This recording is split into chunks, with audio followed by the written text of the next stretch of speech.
Tunadhaminiwa na Magnus Secondary School. Ni shule ya bweni na kutwa kwa kidato cha kwanza hadi cha 4. Ni shule bora yenye mazingira tulivu ya kujisomea. Habari njema kwa sasa ni kwamba Magnus wanatoa ufadhili wa ada ya masomo. Ni vizuri ama ni vema mzazi ukampeleka mtoto wako Magnus Secondary.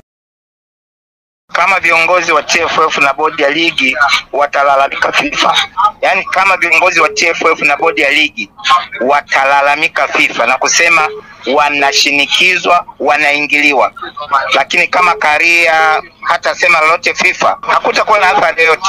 Yani issue is reporting to FIFA, au ndani ya mazungumzo kama kuna mashinikizo ambayo Karia hata furahia na uongozi wake, lakini kama anaridhia mambo yote wanayoyafanya, there's no problem. Hayo masuluhisho hayo yanatakiwa yafanywe na FIFA. Niliwahi kuzungumza na wewe, niliwahi kuzungumza na Wapo Radio na radio zingine kwamba hata kile chombo cha kasi inatakiwa kishuke ndani ya TFF.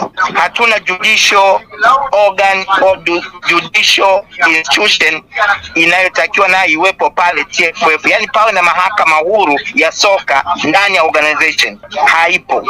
Na appellate boards zingine hazipo. Lakini hilo linaloendelea kwa sababu serikali nani mdau wa soka, na jana tulimsikia Hesi anasema huko ndani waziri aliwaambia yeye ana maamuzi, lakini anataka kujua nini kinaendelea kwa sababu na wao kama serikali wanaona mambo yanayoendelea. It's fine. Kwa hiyo hizo hofu sijui FIFA nini zile zinatokana na viongozi wenyewe wakilalamika kuingiliwa. Lakini I don't think Karia anaweza kulalamika. Karia ambaye amenufaika sana na serikali, Karia ambaye ni one or another is part of the government. Yeye mwenyewe ni mtu wa serikali, ni mwajiri wa serikali. Sijui kama amestaafu, lakini mimi najua Karia ni mtu wa serikali. Kwa hiyo sidhani kama anaweza akaigonganisha serikali na FIFA. I don't think so. Quote me like that. Lakini vile vile ikitokea hata vilabu vinavyo vikaripoti vikalalamika kwamba FIFA inaingilia, kwa sababu kwa mfano jana nilikuwa nasema Yanga wao wakienda kwenye kikao, kama kweli wameenda kasi, wamwambie tu waziri hatuwezi kuzungumza chochote kinazogusa hilo swala, tuna kesi yote kasi. Lakini kama wajaenda kasi, basi inawezekana na wao walitoa taarifa zao na msimamo wao, kama ambavyo Hesi alisema kwamba ameiwakilisha Yanga na amelinda maslahi ya Yanga. That's my comment. Kwa hiyo endapo kama Young Africans wameshapeleka shauri lao kunako mamlaka husika huko kasi, kwenye hili kutakuwa na athari? Hawapaswi kuzungumza lolote, hawapaswi kujadili nje ya mfumo wa soka. Wao wapo kwenye mfumo wa soka. Ndio kwa maana nasema hatujui kule waliweka msimamo gani. Nobody knows. Hata mimi sijui. Mimi sijui. Hatujui. Ndio kwa maana changu juzi nimesema kama wana swala lao kazi, ni sawa na masuala ikiwa mahakamani, huwezi tena kuyazungumzia. Na uzuri waziri Profesa Kabudi ni mwanasheria mkubwa, mzoefu wa sheria za ndani za kimataifa. Na sisi wengine ni mwalimu wetu wa miaka mingi tu ya sheria.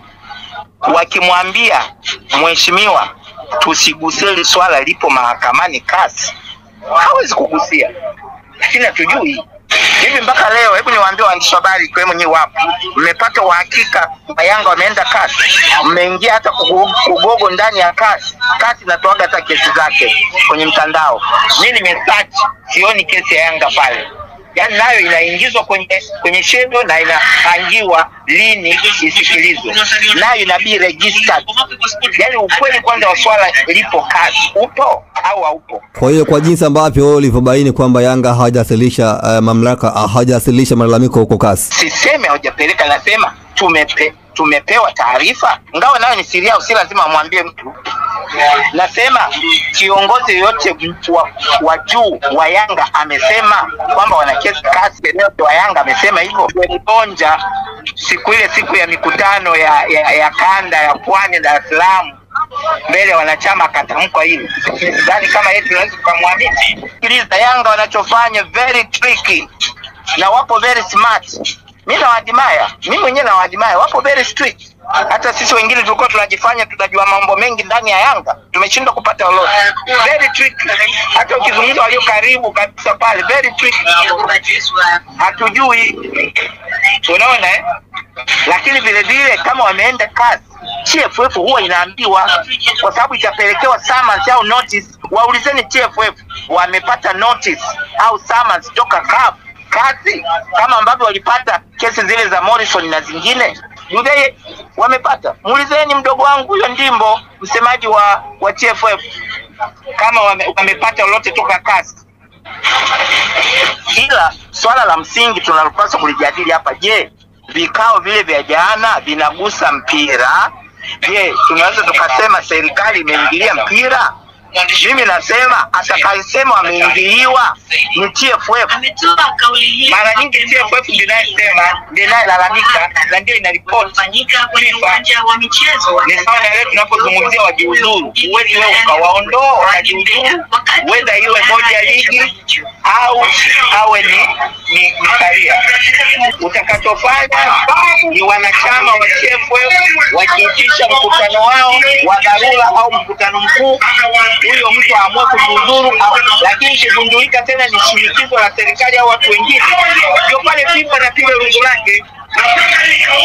Kwa kifupi mimi nasema ni hivi, mkutano uliofanyika yote jana, kuwasikiliza kinaangalia wanasemaje, ilihusiana moja kwa moja na maamuzi na kuwashinikiza kwa maamuzi fulani, au ilihusiana na serikali kutaka kujua kinachoendelea, lakini bado maamuzi ni wa vyombo. Usisahau kusubscribe kwenye YouTube Mwandike Digital.